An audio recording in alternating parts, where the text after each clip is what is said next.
All right, hello there. This is Robin Norgren. I am starting a new book. I'd like you to come along with me in reading it. It's called Practicing the Way.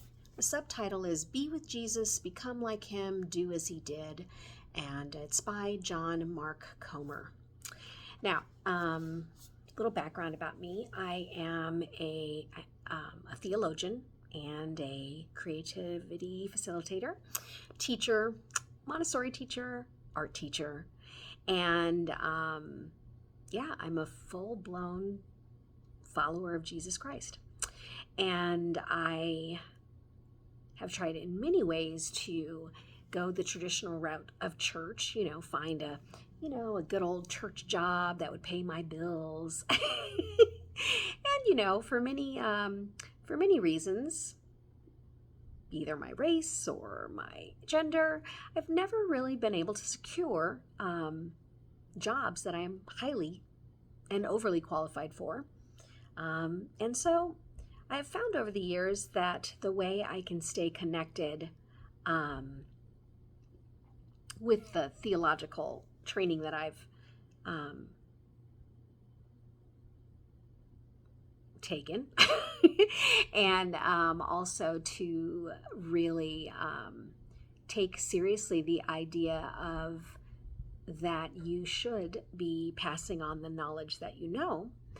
What I've used is YouTube, which has been wonderful. I've found different books. I've introduced these books on YouTube, and I have gotten great responses from it. So I decided, as I'm finishing up teaching in the classroom, in the Gen Ed classroom officially this year, that I would start doing that a little bit more. And so, interestingly enough, along that time when I decided this, a friend of mine who I have walked alongside of for about 18 years gave me this book. And I'm usually not, I go back and forth because, if it's a book that is a bit more,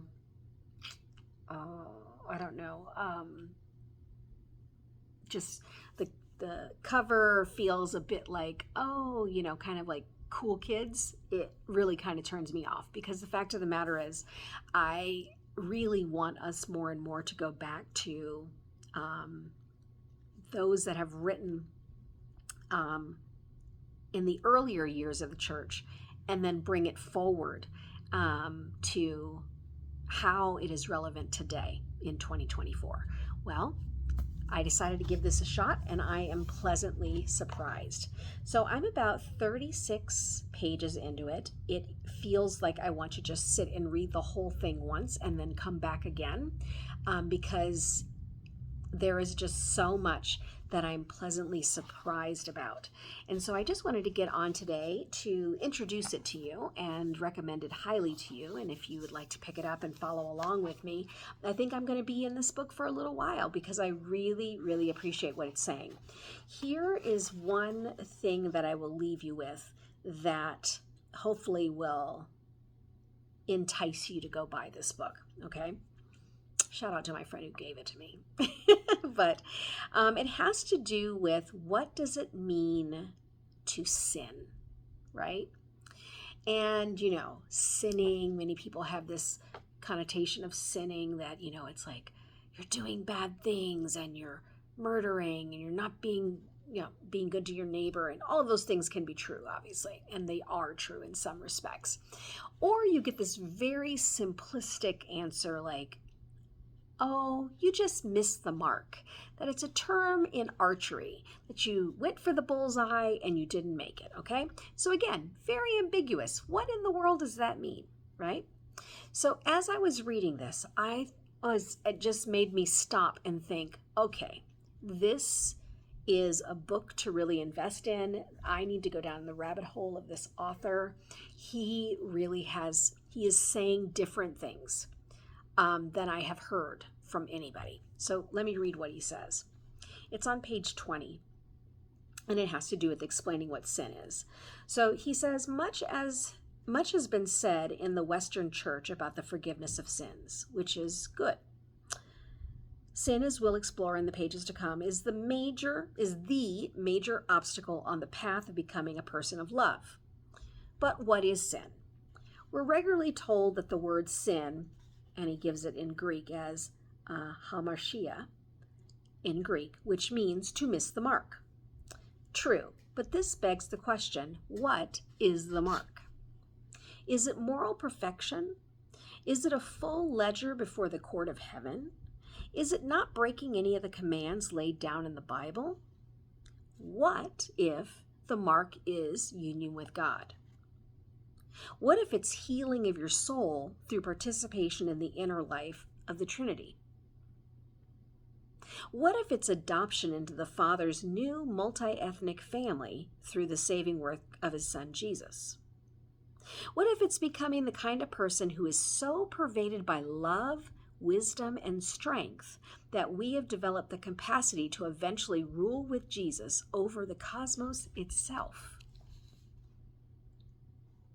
If so, this gospel is an inadequate foundation on which to build a life of apprenticeship that is conducive to deep inner healing and overall transformation of body and soul.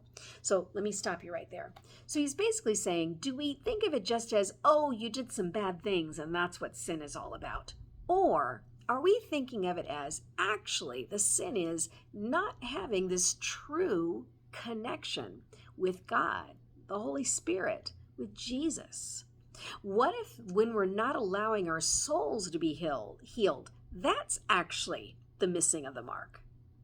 What if it's not really leaning into that we are all a part of this family of God, rather than looking at others and thinking you are better or worse than them? What if that is what we're talking about when we're talking about missing the mark? Rather than this elementary list of things that we're getting wrong. And oh goodness, because let's just be honest here, right? You know a lot of good people out there that aren't doing wrong things, but do they love their neighbor? Do they tolerate other races and religions? Do they give to the poor? Do they actually let the world's hurts affect them? Or do they isolate themselves and it's just all about your family and your thing and your, pet project and all of that, and it doesn't come out of either your four walls or even out of your town or your city? What if that's the missing of the mark?